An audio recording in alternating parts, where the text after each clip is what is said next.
Hello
viewers, আসসালামু আলাইকুম। Welcome back to my channel BD blogger Purna. আশা করছি সবাই ভালো আছেন, আমি আলহামদুলিল্লাহ ভালো আছি। সো আজকে নতুন আরেকটি ব্লগ শেয়ার করছি আপনাদের সাথে। আশা করবো আমার আজকের ব্লগটি আপনাদের কাছে ভালো লাগবে। সো এই কয়েকদিন টানা মোটামুটি অনেক দিনই গ্যাপ পড়ে গিয়েছে ভিডিও দিতে। বুঝতেই পারছেন যে আমার ফাইনাল এক্সাম চলছে, তো সেজন্য অ্যাকচুয়ালি রেগুলার ভিডিও দিতে পারছি না। তারপরও আমি 2-1 দিন পর পর ভিডিও দেওয়ার চেষ্টা করছি। ইনশাল্লাহ আর 2-3 দিন পর থেকে আমি রেগুলারলি ভিডিও দিতে পারবো। আর এই যে ভিডিওটা শুরু করেছি লিওকে দিয়ে, আমি এত বছর পড়াশোনা করছি তাকে শুধুমাত্র এভাবে ম্যাসেজ করে করে ঘুম পাড়িয়ে দেওয়ার জন্য, বুঝতেই পারছেন। সো তাকে এখন আমি একটু ঘুম পাড়িয়ে দিয়ে আসছি। এখন হচ্ছে তাকে ঘুম পাড়িয়ে আমি রান্নাবান্না করতে চলে আসছি। আর আজকে ভিডিওটা আমি মোটামুটি সকালবেলা বলবো না, মোটামুটি দুপুরবেলা থেকেই স্টার্ট করেছি। সকালবেলা আমি আমার ব্রেকফাস্ট কমপ্লিট করে ফেলেছি পড়াশোনা করতে করতে। সো যাই হোক, তো আমার হচ্ছে কালকে থেকে এক্সাম। সো এক্সামের আগের দিনটা থেকে আমি শুরু করছি। আজকের দিনটা হচ্ছে এক্সামের আগের দিন, কালকে থেকে আমার ফাইনাল এক্সাম। তো মোটামুটি অনেক দিন গ্যাপ পড়ার কারণে ভিডিওটা এখন আপলোড করা হয়নি। আর এই যে আমি টুকটাক নিচে গিয়ে বাজার নিয়ে আসছিলাম। আমার অনেক দিন ধরে পটল খেতে খুব ইচ্ছে করছিল, কারণ মোটামুটি অনেক দিন আমি পটল খাইনি। তো সেই জন্য পটল নিয়ে আসলাম। তারপর সাথে ছিল বেগুন, টমেটো, তারপর যা যা লাগে, আলুও ছিল। আর এই যে কাঁচামরিচ নিয়ে এসে কাঁচামরিচের ডাঁটগুলো একটু ছিলে রেখে দিয়েছি, তাহলে কাঁচামরিচটা খুব সহজে পচে যায় না। এই বুদ্ধিটা অ্যাকচুয়ালি আমার আম্মু আমাকে শিখিয়েছে। তো আপনারা এরকম করতে পারেন যাদের কাঁচামরিচ অনেক বেশি পচে যায়। আমি কিন্তু খুব কমই কিনি, কিন্তু তারপরও কেন জানি না পচে যায়। আর এই যে আজকে রান্নাবান্নার জন্য যা যা কিছু লাগবে সব কিছু আমি একটা ঝুড়িতে নিয়ে নিচ্ছি। তারপর একসাথে চলে যাব কাটাকাটি করতে, তারপর ঝটপট রান্নাটা শেষ করে ফেলবো। আর আজকে যেহেতু আমি ফ্রি মোটামুটি, যেহেতু কালকে আমার এক্সাম, সো আজকে দিনটা মোটামুটি ফ্রি। আর আমি অলওয়েজই মিড টার্ম হোক বা ফাইনাল এক্সাম হোক বা জুরি হোক, আমি এর আগের দিন একটু ঘোরাঘুরি করি আমার মাইন্ডটা ফ্রেশ রাখার জন্য। সবসময়ই এরকম হয়েছে, সেই 1-1 থেকে, ফার্স্ট ইয়ার থেকে আর কি। তো আজকেও তার ব্যতিক্রম হবে না। আজকেও আমি একটু রিফ্রেশমেন্টের জন্য একটু বের হব। কোথায় যাব জানি না, ইনশাল্লাহ আপনাদের সাথে শেয়ার করা হবে। অলরেডি আমার ছবি দেখে বা থাম্বনেল দেখে বুঝিয়ে গিয়েছে। সো এখানে হচ্ছে আমি ডিম সিদ্ধতে বসিয়ে দিয়েছি 4টা, এখানে একটা ডিম লিওর জন্য। তো আর এখানে আমি কাটাকুটি করে নিয়েছি সব কিছু, দেখতেই পাচ্ছেন। এখানে আলু, তারপর পটল, তারপর হচ্ছে টমেটো, যা যা কিছু লাগে সব কিছু কাটাকাটি করে নিয়েছি। ডিমটাও সিদ্ধ হয়ে গিয়েছে। তো ডিমটা আমি আরেক পাশে কড়াইতে একটু ভেজে নেব। আর এই পাশে হচ্ছে পেঁয়াজটা আমি রান্না করে ফেলতেছি। পেঁয়াজটা এখন সব মশলার সাথে কষাবো। আগে তো পেঁয়াজটা একটু ব্রাউন কালার হবে তারপর। তো আমি একদম ইজি ওয়েতে যেরকমভাবেই রান্নাটা করা হয় এরকমভাবেই রান্না করব। সো আমি আর রান্নাবান্নাটা শেয়ার করব না। আমি হচ্ছে একটু তরকারিটা বেশি কষাই, যে কোনো তরকারি রান্নার সময় সবগুলা মশলা বেশি বেশি করে দিয়ে একটু বেশি কষাই। আর কষানোর উপরেই কিন্তু তরকারির টেস্টটা নির্ভর করে। তো এখন হচ্ছে সব মশলা দিয়ে কষিয়ে তারপর তরকারিটা রান্না করে ফেলবো। সো আমি আর রেসিপিটা শেয়ার করছি না, আপনারা দেখলেই বুঝতে পারবেন, একদম ইজি। সো যাই হোক, আপনারা এখনও যারা আমার চ্যানেলটিকে সাবস্ক্রাইব করেননি, প্লিজ আমার চ্যানেলটিকে সাবস্ক্রাইব করে পাশে থাকা ছোটো বেল আইকনটিতে ক্লিক করে দিবেন, যেন আমি নতুন কোনো ভিডিও দিলে সেটা নোটিফিকেশান আপনার কাছে ডিরেক্টলি পৌঁছে যায় আর আপনারা ইজিলি দেখতে পারেন। আর যারা সাবস্ক্রাইব করেছেন তাদেরকে অসংখ্য অসংখ্য ধন্যবাদ। আর যেহেতু এখন ভিডিও দিতে একটু গ্যাপ পড়ে যাচ্ছে, সো আপনাদেরও অনেক সমস্যা হচ্ছে। আপনারা অনেকেই রিকোয়েস্ট করছিলেন যে আমি যেন রেগুলার ভিডিওটা আপলোড করি। সো আমি এখনই রেগুলার ভিডিও আপলোড করতে পারছি না, বাট আমি চেষ্টা করছি আর কি। তো তার জন্য অত্যন্ত দুঃখিত। ইনশাল্লাহ কয়েকদিন পর থেকে আবার আপনারা রেগুলার ভিডিও পাবেন। সো আমার চ্যানেলটাকে সাবস্ক্রাইব করে আমার পাশে থাকতে ভুলবেন না। আপনাদের সাপোর্ট আমার খুবই দরকার। আপনাদের সাপোর্টের কারণেই কিন্তু এতটুকু পর্যন্ত আমি এগোতে পেরেছি। ইনশাল্লাহ আপনাদেরকে নিয়ে আরও অনেক দূর যাওয়ার প্ল্যান আছে।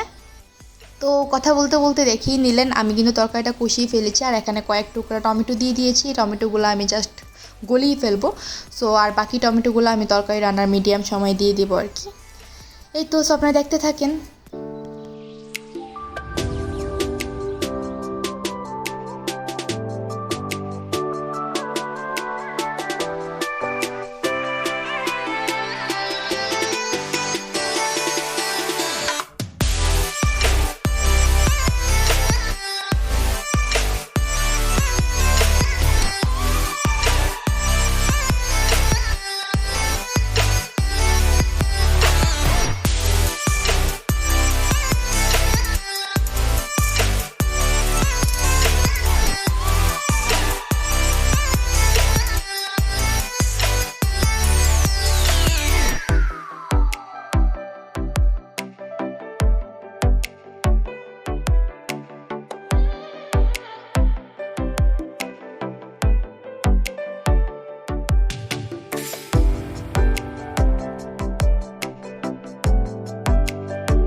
তো এখানে দেখতে পাচ্ছেন আমার তরকারিটা কিন্তু মোটামুটি লেভেলের একটা হয়ে গিয়েছে। তো এখন হচ্ছে আমি একটু পানি দিয়ে দিয়েছি মেইন ঝোলের জন্য, আর সাথে হচ্ছে কিছু কাঁচামরিচ কুচি দিয়ে দিয়েছি। আর এখন হচ্ছে কুচি না, আস্ত কাঁচামরিচ একটু চিড়ে দিয়ে দিয়েছি। আর এখন হচ্ছে আমি বাকি টমেটোগুলো দিয়ে দিব। তো আমি এখন আর বেশিক্ষণ রাখবো না, জাস্ট একটু ঝোলটা কমে আসলেই তরকারিটা নামিয়ে নেব আর ডিমগুলোও দিয়ে দিব। তারপরে আমার তরকারিটা রেডি হয়ে যাবে। আর ক্যামেরাতে একটু বেশি হলুদ দেখালেও তরকারির কালারটা কিন্তু খুব সুন্দর হয়েছিল, এতটাও হলুদ হয়নি কিন্তু। তো এখন হচ্ছে তরকারিটা হয়ে গেলে আমি ভাতটা রান্না করে সব কিছু হচ্ছে প্রিপেয়ার করে তারপর খাওয়া দাওয়াটা করে নিব। আমি আমার লাঞ্চটা করে নিব, তারপর দেখা যাক কই যাওয়া যায়। আমি হচ্ছে লাঞ্চের পরপরই বের হয়ে যাব, কারণ আমাকে আবার সন্ধ্যার আগে চলে আসতে হবে, কারণ যেহেতু কালকে আমার পরীক্ষা ফাইনাল এক্সাম। সো আমার প্রিপারেশনের একটা ব্যাপার স্যাপার আছে, তো সব কিছু প্রিপারেশান নিতে হবে। সেই জন্য হচ্ছে কি সন্ধ্যার আগে বাসায় চলে আসবো, তো এই জন্য লাঞ্চের পরপর বের হয়ে যাব। আর এখানে দেখতে পাচ্ছেন আমার ভাতটাও কিন্তু হয়ে গিয়েছে। তো ভাতটা বলক আসছে একটু আগেই, কিন্তু আমি নামিয়ে ফেলবো, কারণ আপনারা সবাই জানেন যে আমি অনেক শক্ত ভাত খাই, যারা আমার রেগুলার ভিউয়ার্স আছেন। আর এই যে এইখানে আমার তরকারিটাও রেডি হয়ে গিয়েছে। তরকারিটা মাশাআল্লাহ অনেক বেশি মজা হয়েছিল, আপনারা এভাবে ট্রাই করলে আমাকে জানাতে পারেন। আর আমি হচ্ছে ভাতটা এই ঝাড়িটাতে হচ্ছে ছেঁকে রাখি। আমার আবার ওরকমভাবে মার গালতে প্রবলেম হয়, সেই জন্য আমি চামচ দিয়ে জাস্ট উঠিয়ে রাখি। এই তো আমার রান্নাবান্না আজকের জন্য শেষ। আমি চুলাটাও ক্লিন করে নিয়েছি, আমার কিচেনটাও টুকটাক ক্লিন করে নিয়েছি, ফ্লোরটা ঝেড়ে নিয়েছি। তো সব কিছু ক্লিন করা শেষ। এখন হচ্ছে আমি আমার খাবার নিয়ে ডিরেক্ট রুমে চলে যাব, তারপর হচ্ছে খাওয়া দাওয়াটা করে নেব আর কি। আর এই যে আমি খাবার নিয়ে চলে আসছি, মাশাআল্লাহ অনেক বেশি মজা হয়েছিল। বাট একটাই প্রবলেম, অতিরিক্ত গরম ছিল। আর আমার প্রবলেম হয় না, আমি একটু গরম গরম খেতেই পছন্দ করি আর কি।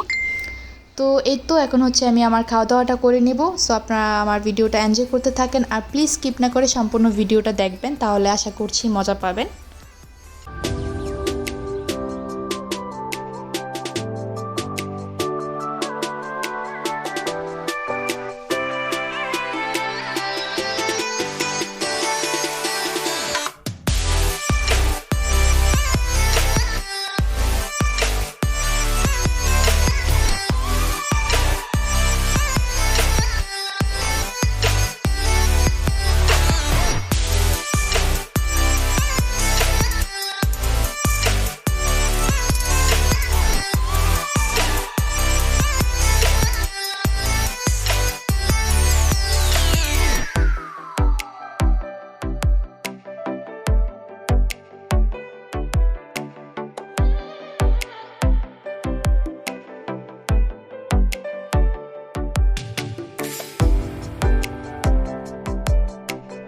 সো দেখতেই পাচ্ছেন আমি কিন্তু খাওয়া দাওয়াটা কমপ্লিট করে একটু রেস্টও নেইনি, আমি সাথে সাথে রেডি হয়ে চলে আসছি।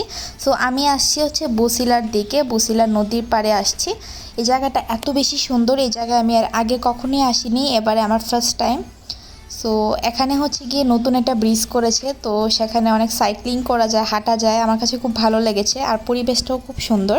আর আমার এরকম নদীর পাড়ে ঘুরতে কিন্তু ভীষণ ভালো লাগে। আপনারা আমি কুমিল্লা গেলেই দেখতে পারেন যে আমি কিন্তু নদীর পাড়ে অ্যাভেলেবেল ঘোরাঘুরি করি।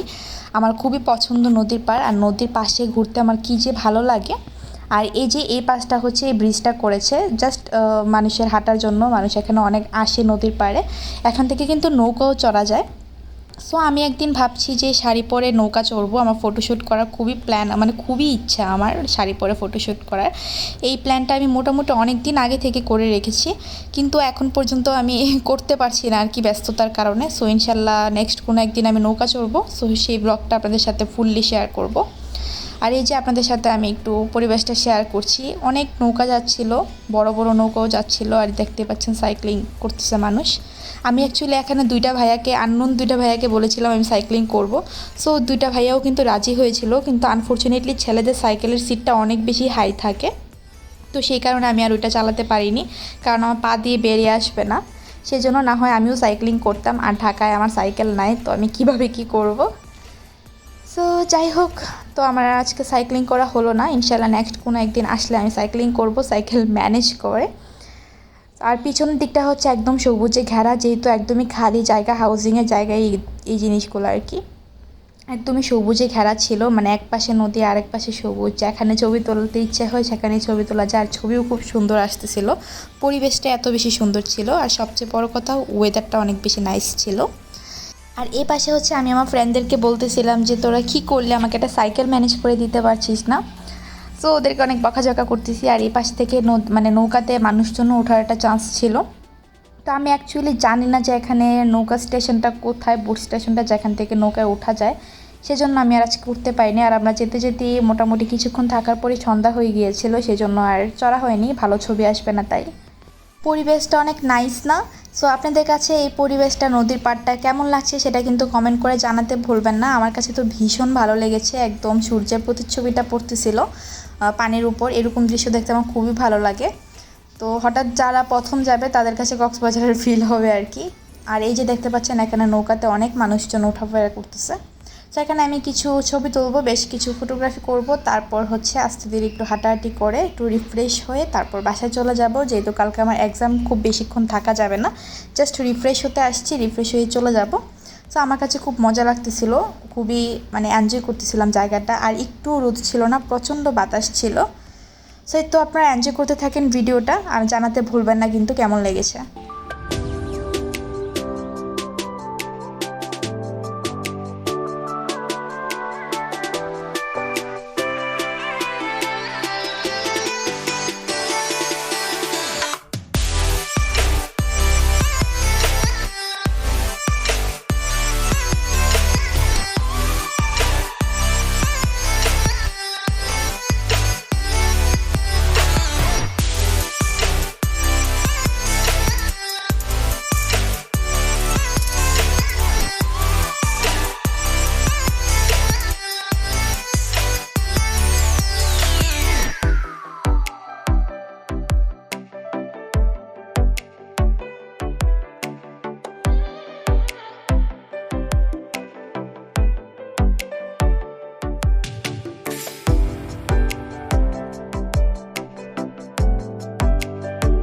সো এই তো আজকের মতো আমার ঘোরাঘুরি এখানেই শেষ। তো এখন হচ্ছে আমি বাসায় চলে যাব।